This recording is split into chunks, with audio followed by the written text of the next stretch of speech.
एवढंच आहे. किती कोणतं घरी आपलं स्लॅबचं पत्राचं नाही. आणि या घरावरती एकाचा अधिकार नाही आहे, 5 जणांचा अधिकार. राहू द्या, टाइम पहा. 5 जणांचा अधिकार आहे, 5 जणांचा. याच्यावर किती जणांचा अधिकार आहे? 5 जणांचा अधिकार आहे, 5 जणांचा. कोणाकोणाचा? साल्याचा, सालीचा, सासऱ्याचा, मेवण्याचा, मेवणीचा नाही. नाही, याच्यावर अधिकार या पृथ्वी तत्वाचा आहे. देहा 5चा, आणीला उसना 5 जणांचा आणलाय. आणि शेखी ज्याचा त्याला द्यावं लागणार आहे. म्हणून मनुष्य जन्माला आलं की त्याला जावं लागणार आहे. त्या नियमाप्रमाणे आपल्या येथील हरिभक्तीपरायण वैकुंठवासी, कैलासवासी बबनरावजी जनार्दनजी जमधडे यांना जाऊन 1 वर्ष पूर्ण झाले. 1 वर्ष 1 वर्ष पूर्ण झाली. आणि आज ते दुसऱ्या योनीमध्ये प्राप्त होणार, त्यांची सद्गती प्राप्त होणार. म्हणून काही लोक म्हणतील, महाराज अहो त्यांना जाऊन 1 वर्ष झालं ना, आज तुम्ही सद्गती प्राप्त होणार आहे. आम्ही तर ज्या दिवशी गेले त्याच दिवशी आदरांजली श्रद्धांजली वाहताना म्हटलो की त्यांना चांगली सद्गती प्राप्त हो. मग आज तुम्ही असं का म्हणता? विठाला विठाला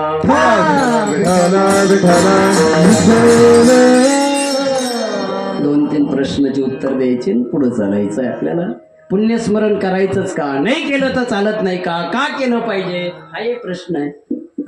बरं 1 वर्षानेच का करावं? 1 महिन्याने का करू नये? हा थोडासा भावार्थ बघायचं आणि पुढे चालायचं. त्यांचं पुण्यस्मरण आहे. 2 मुलं आहे, भाऊ आहे, जावाई, मुलगी, पत्नी, हरिभक्तीपरायण पोपटराव आहेत, हरिभक्तीपरायण बलभीम दादा आहेत, आमच्या भगिनी सविताताई, आमचे बाबासाहेबजी जावळे, शंकरराव भाऊ आहे. एवढा परिवार. जन्मदात्या बाप गेल्याचं दुःख प्रत्येकाला असतं. ज्या बापाने एवढं मोठं केलंय, शून्यातून विश्व निर्माण केलंय, जग दाखवलंय, त्या बापाचं पुण्यस्मरण चांगलं व्हावं या परिवारांची ती अपेक्षा असल्यामुळे आजचा हा सोहळा विठाला विठाला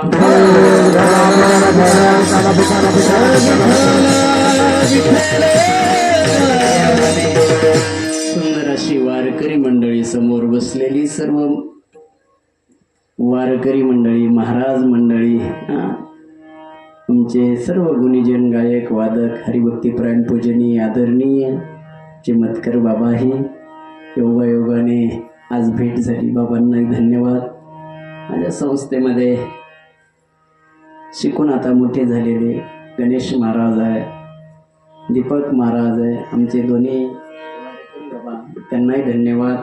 इकडे उभे असणारे सर्व वारकरी मंडळी. आता प्रत्येकाचं नाव घेणं शक्य नसल्यामुळे मस्तक हे पायावरी, मस्तक हे पायावरी, मस्तक हे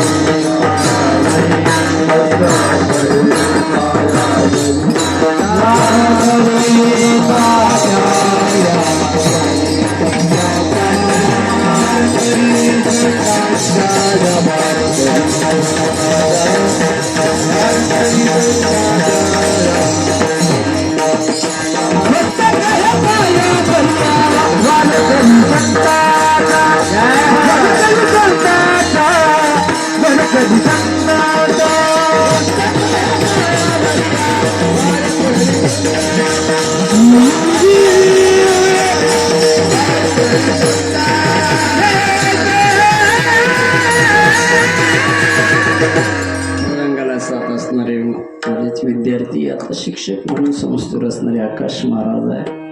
सर्व ज्यांची सुंदर अशी संशिष्टेम आहे, श्री दत्त मंडप वाघोली, तुम्हालाही धन्यवाद. जे चित्रीकरण करतायत तुम्हालाही धन्यवाद. विठाला विठाला. माझ्यावरती माझ्या संस्थेवरती नितांत प्रेम करणारे आमचे हरिभक्तीपरायण शरद भाऊ तांबे यांनी फोन केला की महाराज असं असं आहे. त्या योगाने तुम्हा सर्व मायबापांचं मला झालेलं दर्शन, तुम्हा सर्व मायबापांच्या सेवेकरता घेतलेला अभंग या अवधूतरावरती अवतीर्ण झाले. जर जीवांचा उद्धार करण्यासाठी आले संत श्रेष्ठ शांती ब्रह्म मराठवाड्यातील सुप्रसिद्ध साधू पैठण निवासी नादबाबांचा अभंग उपदेश पर प्रकरणातील सेवेसाठी घेतलेला आहे. विठाला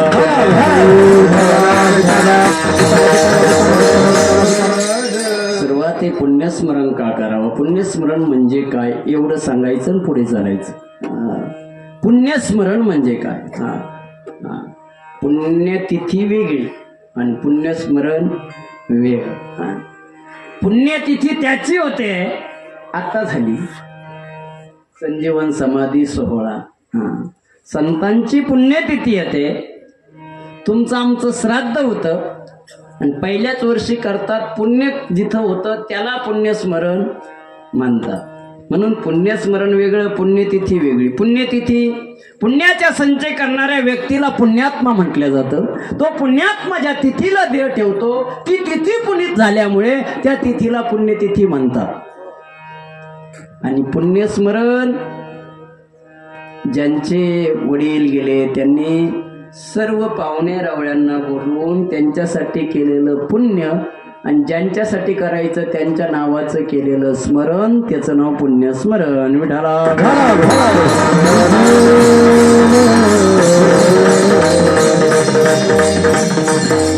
आता इथं सर्वच मंडळी परिचित आहे. आता प्रत्येकाचं तर नाव घेता येत नाही. पाहुणे रावळे सर्व मंडळी असल्यामुळे आता आधी आलेले आहे सर्व अशोकराव वगैरे हे सर्व मंडळी सर्वांना पुन्हा एकदा धन्यवाद देतो आणि चिंतनाकडे वळतो. विठाला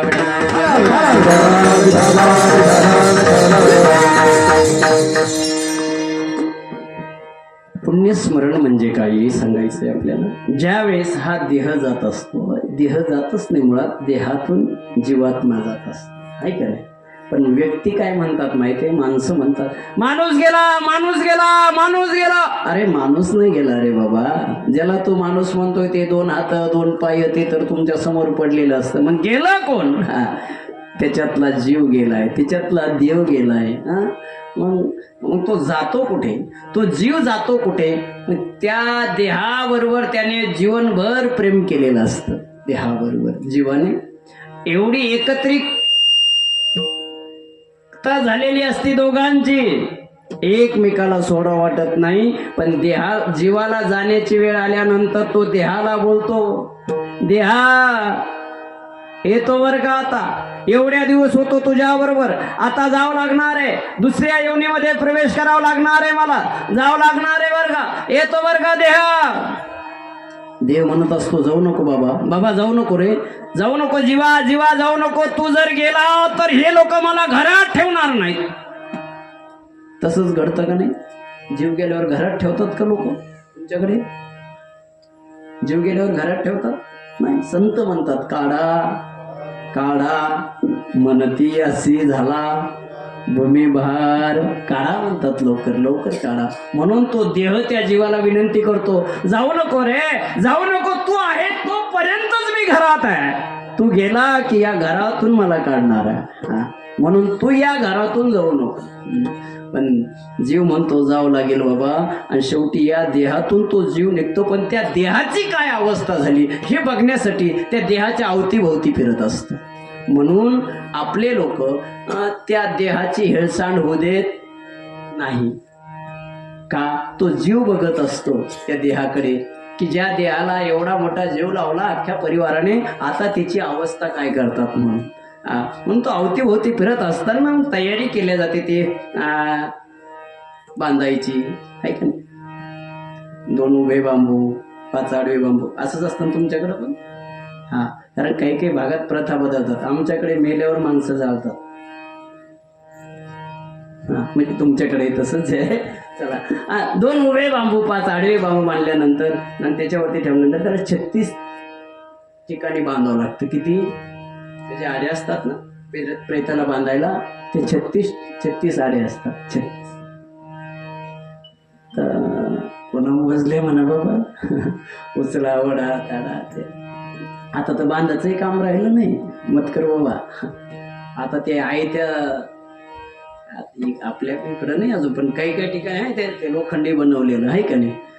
पण पूर्वीचे लोक ते बांधायचे, त्याला 36 ठिकाणी बांधावं लागतं. मलाही माहिती नव्हतं, पण असे वयस्कर बाबा आमच्याकडे गावाकडे ते एक जण व्यक्ती गेला, आळंदीहून नेमकी शिक्षण करून आलेलो, आणि आल्यानंतर मग ते एकाच्या अंत्यविधीला गेलो, ती बांधायला लागली. बांधत असताना त्यांचे हात थरथर कापायला लागले, म्हणून आपण मदत करावं म्हणून गेलो, ती दोरी ओढली, इकडनं गोतवली, परत पुढे द्यायला लागलो. त्याने खाली ठेव.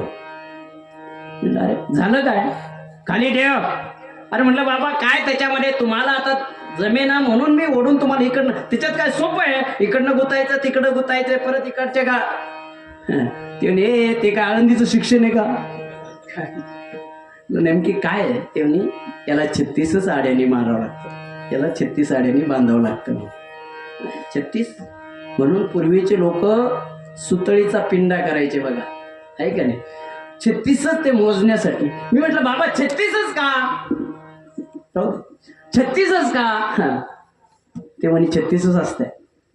बाबा त्यांना माहित नव्हतं ना, त्यांना कोणीतरी सांगितलं असेल. म्हटलं पण 36 का, ते 36 असते म्हणतो. तर अरे पण 36 का सांगितलं ना तुला, 36 असतात. पण बाबा त्याचं काहीतरी कारण असं म्हणे, मागच्यानं सांगितलं, गुप्तीत राहा. 36 आड्या असतात.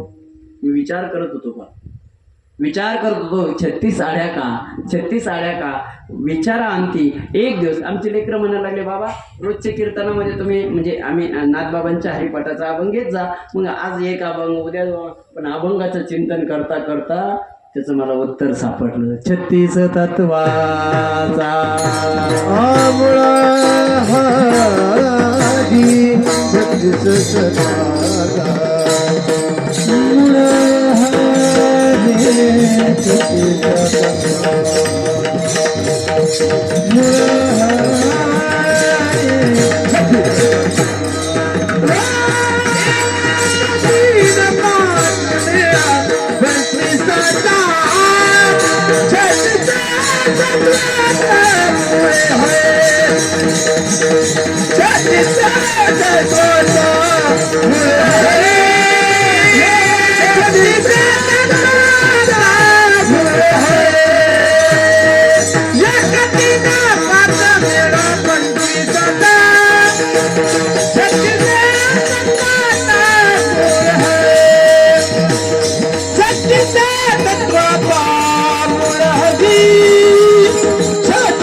पंचवीसाचा 36 तत्वाचा मूळ हरी.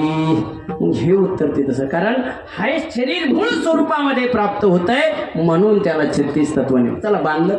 पुढे जात असताना आपल्या सोबत काहीतरी देतात ना, ते प्रेतासोबत तुमच्याकडे देतात का नाही? प्रेतासोबत देतात ना, बांधून देतात ना, देतात. गुलाबजाम, बासुंदी, बालुशाही, श्रीखंड. काय देतात बरं? पीठ किंवा भाकर. शिळी भाकर, ताजी भाकर किंवा पीठ. का बरं नाही देत गुलाबजाम वगैरे?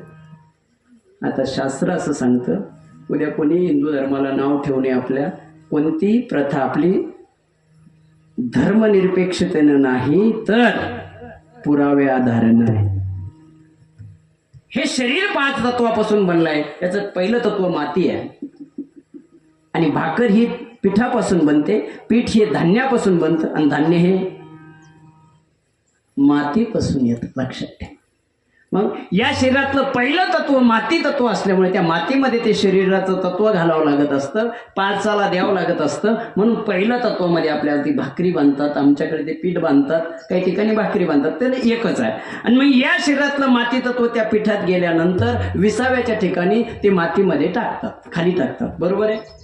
पहिलं तत्व गेलं, राहिले 4 तत्व. पुण्यस्मरण का करायचंय, मला याच्यासाठी वेळ घालणं या थोडासा. नाहीतर परत उद्या कोणी येऊन महाराज ज्याच्यावर कीर्तन करायचं होतं ते सांगितलंच नाही महाराजांनी, असंही नाही झालं पाहिजे. चला 4 तत्व राहिले, तिथनं पुढे गेले, मागचे पुढे या, पुढचे मागं या. आहे का नाही. मग ते स्मशानामध्ये गेल्यानंतर सरणावरती ठेवलं की पानाळ्या पाणी पाजतो, बरोबर आहे ना. त्या प्रेताच्या तोंडामध्ये पाणी टाकतात. का टाकतात बरं? त्याला तहान लागली म्हणून का? नाही, मग त्या शरीरातलं पाणी तत्व काढायचं आहे म्हणून पाणी टाकणं आहे बरं. हां, मग तुम्ही म्हणसाल महाराज पाणी तत्व काढायचं, वरून तोंडातून पाणी टाकायचं आणि त्या शरीरातलं पाणी तत्व निघायचं, याचा काही एक संबंध नाही आहे. असं कसं होईल? पाणी तत्व निघेल कसं? आमच्या संतांची भाषा आहे, पाण्याशी पाणी आले ओढोनी. पण काही अतिसुशिक्षित लोक इथे डोकं लावतील, असं होऊच शकत नाही. मी त्यांच्यासाठी मी सांगत असतो, पूर्वी कप्पल मोटर होत्या, आहे का नाही, कप्पल मोटर. आणि तुम्हाला ती मोटर जर चालू करायची असली तर अगोदर काय करावं लागेल? वरून पाणी टाकावं. अरे साध्या मोटरला वरून पाणी टाकल्याशिवाय ती विहिरीतलं पाणी वरती येऊ देत नव्हती, तर ही जीवनातली मोटर आहे रे. विठाला विठाला.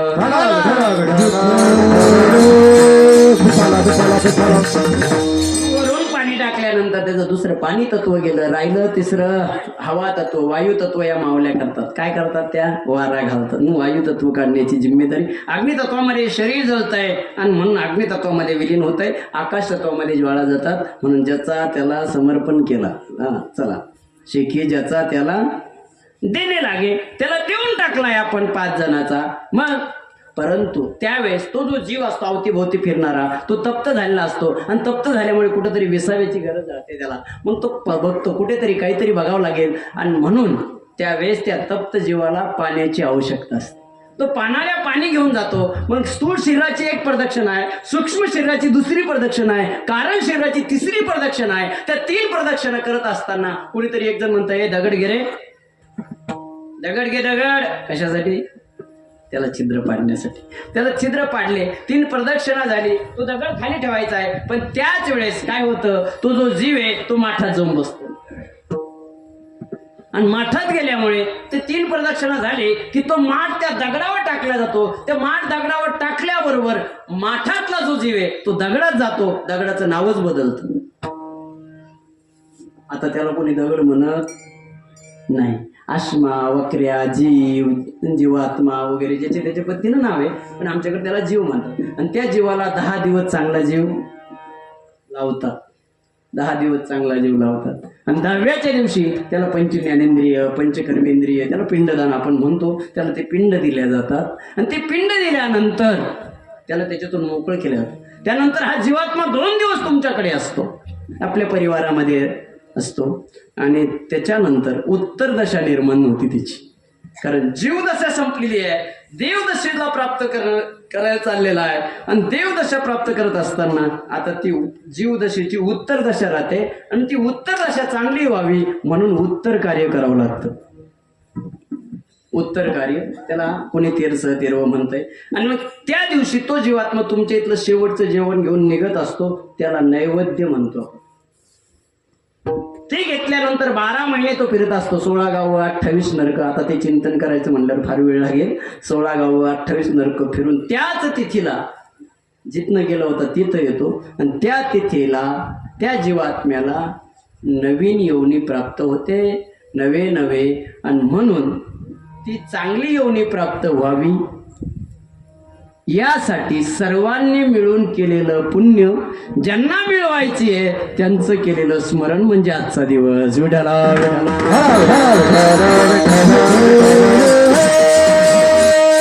वास्तविक पाहता जन्मदात्या बापाच्या ऋणातून मुक्त होऊच शकत नाही. बापाची किंमत बाप गेल्यावर कळत असत. जोपर्यंत जन्मदाता बाप दादा तुमच्या घरात आहे, माझी नवतरुण बांधवांना विनंती आहे, माझी विनंती आहे, तसं तुमच्याकडचा भाग फार सुंदर आहे, सुपीक आहे, सर्वांना प्रेमळ आहे, कानी असणार बाबा. ज्या भागावरती रात्रंदिवस देवाची कृपा आहे आणि देवासारखी संत म्हणजे भास्करगिरी बाबांच्या संतांची कृपा आहे, तो भाग सुपीक का राहणार नाही? काय महात्मा आहे जीवन त्या भास्करगिरी बाबांच्या कृपा छत्राखाली आपण सर्वजण आहोत. विठाला विठाला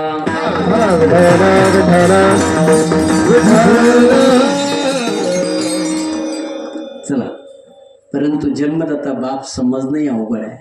आता बऱ्याचशा मुलांना राग येतो जन्मदात्या बापांचा.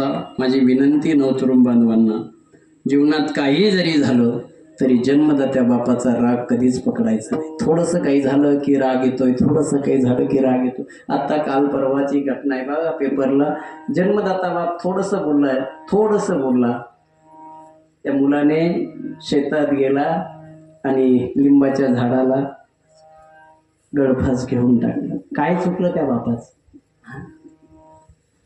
अरे बापाची किंमत ज्या लेकराला बाप लहानपणी गेलेला असतो त्या लेकराला विचारा, म्हणजे तुम्हाला कळेल. आता वाईट वाटतं तुम्हाला राजावर, पण बापाची जर हकीकत जर बघितली, बापाची जर दशा बघितली, तर बापाची किंमत बाप झाल्यावर कळतं. विठाला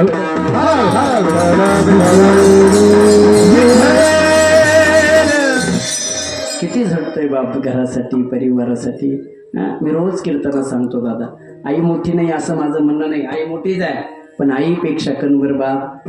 माझा रागीन माहिती तुम्हाला की बाकीचे कीर्तनकार आई माझी आई माझी आई माझी सांगते, आणि हा कीर्तनकार म्हणतोय बाप मोठा.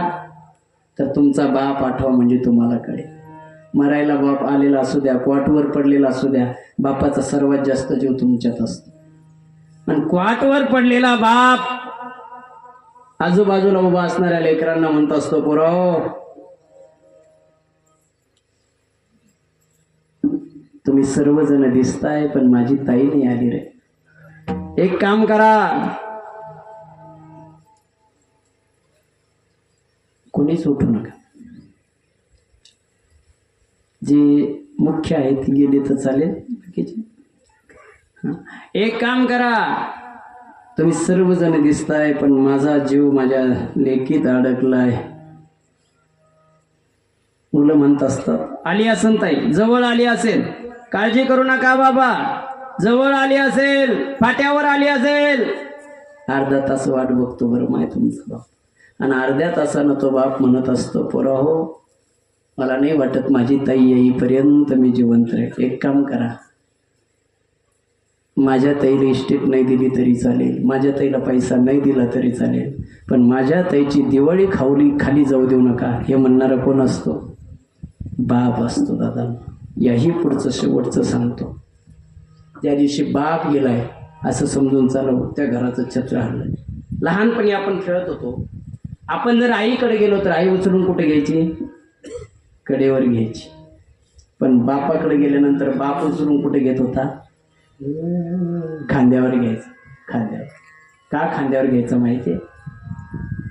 मी जे बघितलं नाही ते माझ्या लेकरानं बघावं ही अपेक्षा ज्याची असते ना, त्याचं नाव बाप असतं. पण एवढा मोठा बाप गेल्यानंतर दुःख प्रत्येक परिवाराला होत असतं. असे काही दुःखी झालेले समाज, असे काही लोक नाथ बाबांकडे गेले. आणि बापाची किंमत जर कळायची असेल ना, ज्यांचा समाधी सोहळा झालाय, माझ्या ज्ञानोबरायांचा समाधी सोहळा आत्ता झालाय. समाजाने वाळीत टाकलं, पैठणला आले. चंद्र सूर्याला लाजवणारे माझे लेकर आहे हो. त्यांना समाजात घेण्यासाठी, त्यांची मुंज होण्यासाठी आम्हाला सर्टिफिकेट द्या, आम्हाला आज्ञा द्या. कारण त्यावेळेस 2च न्यायालय होते, राज्याचं न्यायालय पैठण आणि देशाचं न्यायालय काशी. देशाच्या राज्याच्या न्यायालयानं सांगितलं, तुम्हाला जर तुमच्या लेकरांना समाजामध्ये घ्यावं वाटत असेल तर तुम्हाला आत्महत्या करावं लागेल, देहत्याग करावं लागेल, देहांत प्रायश्चित्त घ्यावं लागेल. घरी आले, लेकर वाट बघत होती. ऐका माय, संध्याकाळी निघायची वेळ झाली आत्महत्या करायला, पण दरवाजापर्यंत गेल्यानंतर 5 वर्षाची चिमुकली समोर दिसली. 5 वर्षाची. आणि चिमुकली दिसल्यानंतर वापस आल्यावर मी गेल्यानंतर माझ्या लेकरांचं कसं होईल हे ज्यांचं मत असतं तो बाप असतो. निवृत्ती दादाला उठवलं. रात्रीचा प्रसंग होता. दादा म्हणायला लागले, मला का उठवलं, एवढ्या रात्री काय झालंय? रडायला लागली. सांगितलं, आता माझ्या मुक्ताची जिम्मेदारी तुझ्यावर आहे, माझ्या सोपानाची जिम्मेदारी तुझ्यावर आहे, माझ्या ज्ञानाला सांभाळायची जिम्मेदारी तुझ्यावर आहे. निवृत्ती, आम्ही अनंताच्या प्रवासाला चाललोय, तुला सांभाळ. निवृत्ती दादा म्हणायला लागले, अहो या वयात नाही होणार, उद्या सकाळी लेकरं विचारतील निवृत्ती तुला, दादा आई कुठे रे, दादा बाबा कुठे रे. माझ्या मुक्ताला बापाची आठवण नाही येऊ देणं हे तुझं काम आहे. आणि देहांत प्रायश्चित्ताला गेले. दुसऱ्या दिवशी मुक्ताई उठली, दादा आहे ज्ञान दादा, आई दिसत नाही रे, बाबा दिसत नाही रे. फिरवून आणलं, 5 वर्षाची होती ना, तिथे असेल तिथं असेल. आणि शेवटी ज्ञान परायने सांगितलं. निवृत्ती दादा मुक्ताईला म्हणायला लागले, भाऊ असावा निवृत्ती दादा सारखा, भाऊ असावा ज्ञानोबरायासारखा. निवृत्ती दादाने सांगितलं, मुक्ता यापुढे बाबा कधीच भेटणार नाही. आई म्हणून किंचाळी मारली, बाबा म्हणून किंचाळी मारली, पण तिची स्मरण केव्हा झालं माहिती आहे? ज्यावेळेस ज्ञानोबराय समाधी सोहळ्याला जायला लागले, त्यावेळेस मात्र आई वडिलांची आठवण झाल्यानंतर मुक्ताई रडली. जर संतांना रडवतो जन्मदाता बापाचं जाणं, संतांना जर रडल्या जातं तर तुमच्या आमच्या सारख्यांना दुःख का होणार नाही? परंतु संत याच्या पलीकडे असतात. म्हणून काही साधक लोक पैठणला गेले आणि नाथ बाबा म्हणायला लागले, महाराज आमची आई गेली की आम्हाला दुःख वाटतं, वडील गेले की दुःख वाटतं, हे गेलं तर दुःख वाटतं. मग आता आम्हाला सांगा, तुम्हाला दुःखच वाटत नाही, कारण तुम्ही कधीही बघा तरी तुम्ही सुखरूप असतात. याचं कारण काय? तुम्ही पण संसारात असता, आम्ही पण संसारात असतो. वास्तविक पाहता संसार हा दुःखाचं मूळच आहे. संसार दुःख मूळ चौकडे विंग. मग त्याच्यात तुम्ही सुख कसे शोधता? नाथ बाबा म्हणायला लागले, आम्ही संसारात जरी असलो तरी संसारी असावे, असोनी नसावे, अशा अवस्थेमध्ये असतो. मग महाराज आम्हालाही दुःख नाही व्हावं, मग आम्ही कसं राहावं? पक्षी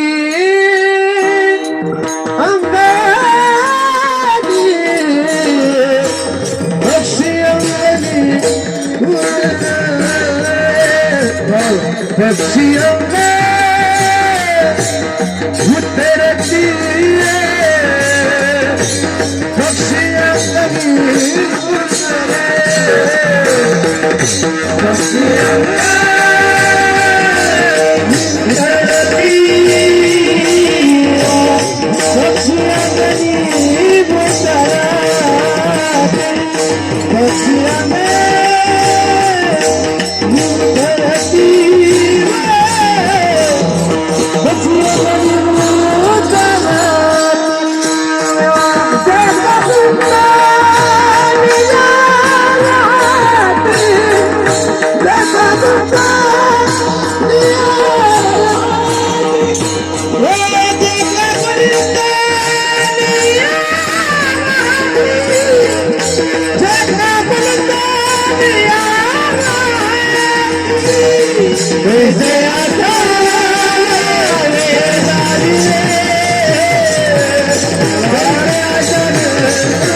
कसं राहावं हे उपदेश करताना नाथ बाबा म्हणतात, असं राहावं. पक्षी अंगणी उतरती. इथं पक्षाचं उदाहरण दिलं. काय सांगितलं बाबा? जसे पक्षी तुमच्या अंगणामध्ये येतात, या दादा, जसे पक्षी तुमच्या अंगणात येतात, आल्यानंतर येतात ना तुमच्याकडे, पण आल्यानंतर तुमच्या अंगणामधले धान्य वगैरे घेतात.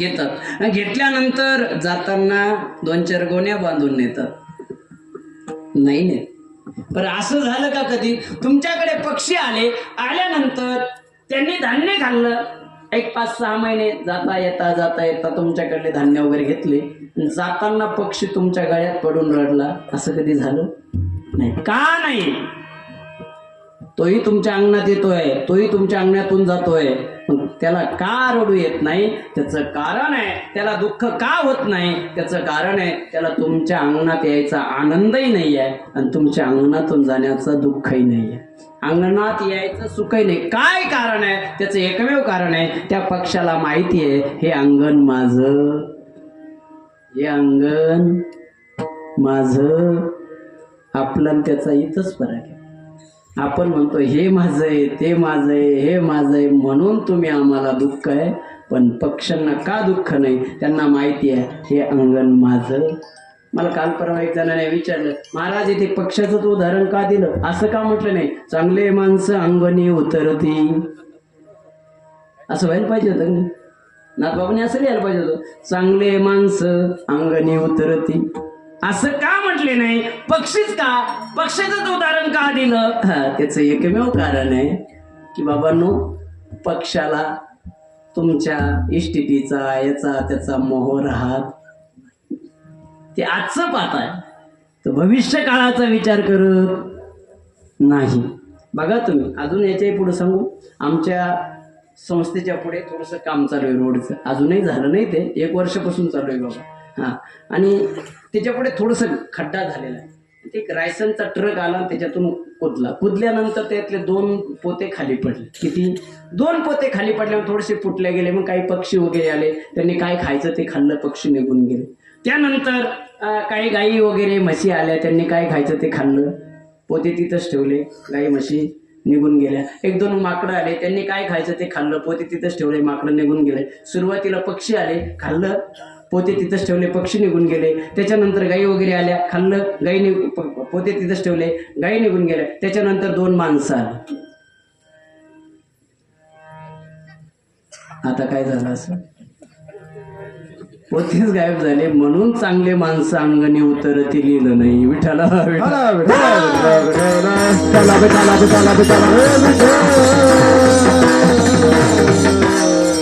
म्हणून पक्षी अंगणी. पण हा पक्षाचा दृष्टांत कमी वाटला, कारण 11:15 वाजले होते. हा दृष्टांत कमी वाटला म्हणून लक्षात ठेवा. का दृष्टांत कमी वाटला? कदाचित पक्षी अडकू शकतात, अडकतात पक्षी.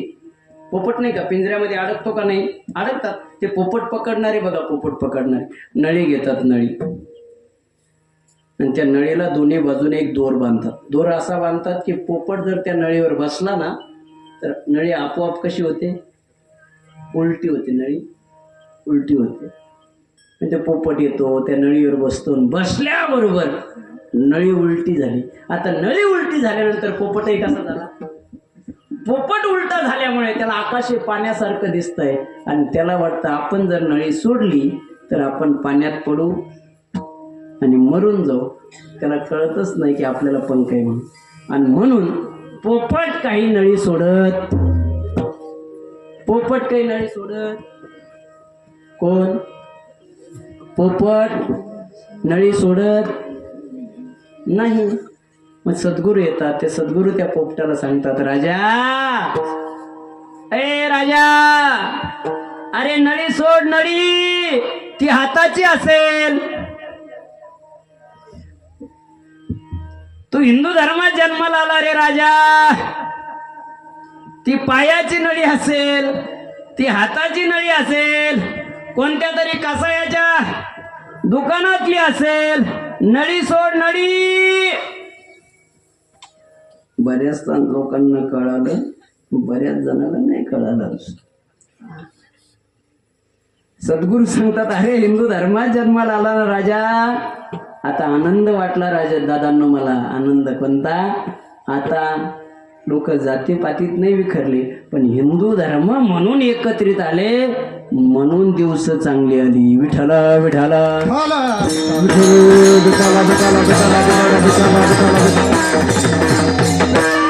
प्रत्येक साधू संतांनी आता शस्त्र घेतलं होतं. शस्त्र म्हणजे चाकू जाम्या वगैरे नाही. मग प्रत्येक साधू संतांनी प्रबोधनाचं शस्त्र जवळ घेतलं होतं आणि प्रत्येकाने सांगितलं होतं, अरे ही वेळ गेली तर हिंदू धर्म, कारण अरे नाही ते लोक आपल्यावरती बोलायचे, नाही ते त्रास द्यायचे. चला पुढे, मला तिकडे जायचं नाही आता, वेळ झालेला आहे आपला. ते अरे हिंदू धर्मा जन्माला आला राजा, नळी सोड नळी. पण पोपट काही नळी सोडत नाही. मग सद्गुरू म्हणतात, अरे राजा तो भास्करगिरी बाबांच्या सान्निध्यातला आलेला आहे रे, अरे भगवंताच्या सान्निध्यातला आहे, नळी सोड नळी. पण पोपट म्हणतो, आणखीन दात आहे ना महाराज. आता सर्वांना कळलं. शेवटी राग येतो, एवढं सांगूनही जर कधी ऐकत नाही म्हणून राग येतो. आणि राग आल्यावर सद्गुरू म्हणतात, जरी नाही काले दुसरं येईल, जरी नाही काले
अरे नाही ऐकलं तर काय होईल. सद्गुरू म्हणतात, काय होईल हे जरी न ऐकालं, आमचं नाही ऐकलं तर काय होईल, मग दुसरा येईल. तुला न्यायला देव येणार नाही रे राजा, मग कोण येईल. सरते शेवटी बाव काळ बांधूनी नेईल. तुला काळ न्यायला, देव न्यायला येणार नाही. आणि त्यावेळेस आमचं काय जाईल.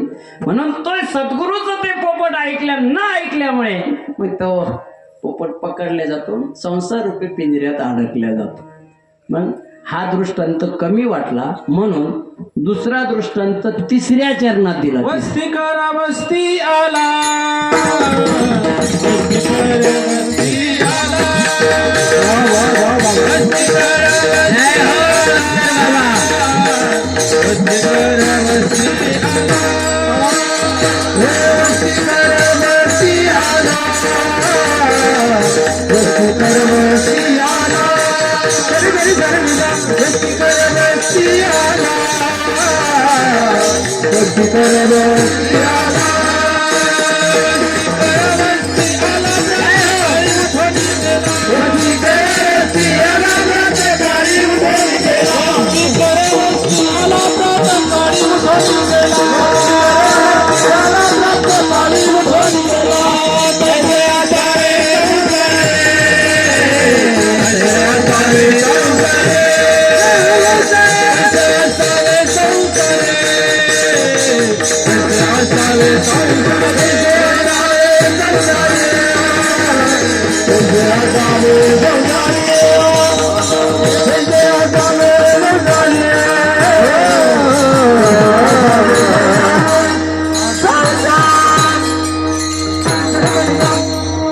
तिसऱ्या चरणामध्ये नाथ बाबा सांगतात, वस्ती कर वस्ती आला. एखादा वाटसर इथून चाललाय, रस्त्याने जात असताना संध्याकाळ झाली, रात्र झाली, 9 वाजले, अंधार पडलाय, जाता येईना, आता काय करावं. मग त्याने इकडं तिकडं बघितलं, वस्ती दिसली. त्या वस्तीवर विचारलंय, ही कोणाची वस्ती. ही जमदड्यांची वस्ती आहे. आम्ही राहू शकतो की रात्रभर. का नाही. आणि तो रात्रभर तुमच्या वस्तीवर थांबला, तुम्ही सकाळी किती आग्रह केला तरी सुद्धा तो थांबेल नाही थांबणार. का नाही थांबणार. त्याला माहिती आहे हे अंगण, हे घर हे माझं नाही आहे, तसं जर आपण राहिलो तर तैसे असावे संसारी जोवरी प्राचीनाची दोरी. बरोबर आहे महाराज, इथपर्यंत कळालं. पण आम्हा सर्वांना भीती आहे. कशाची? मरणाची भीती आहे. प्रत्येकाला कशाची भीती आहे? मरणाची भीती आहे प्रत्येकाला. प्रत्येकाला कशाची भीती आहे? मरायची भीती प्रत्येकाला असल्यामुळे महाराज त्या मरणाच्या भीतीतून जर दूर व्हायचं असेल तर त्याचं साधन सांगा. नाथ बाबा शेवटच्या चरण सांगा. शरण जे काज नाद ये काज नाद शरण जे काज नाद शरण जे काज नाद शरण जे काज नाद शरण ये आवाज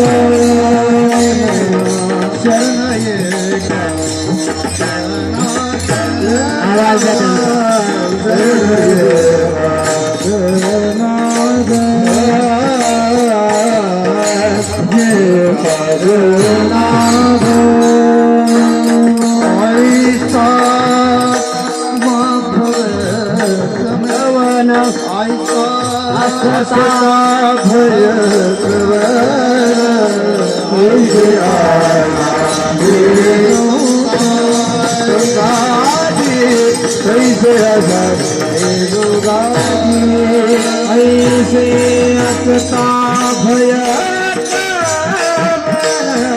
ऐसे असावे सुताजी आजावे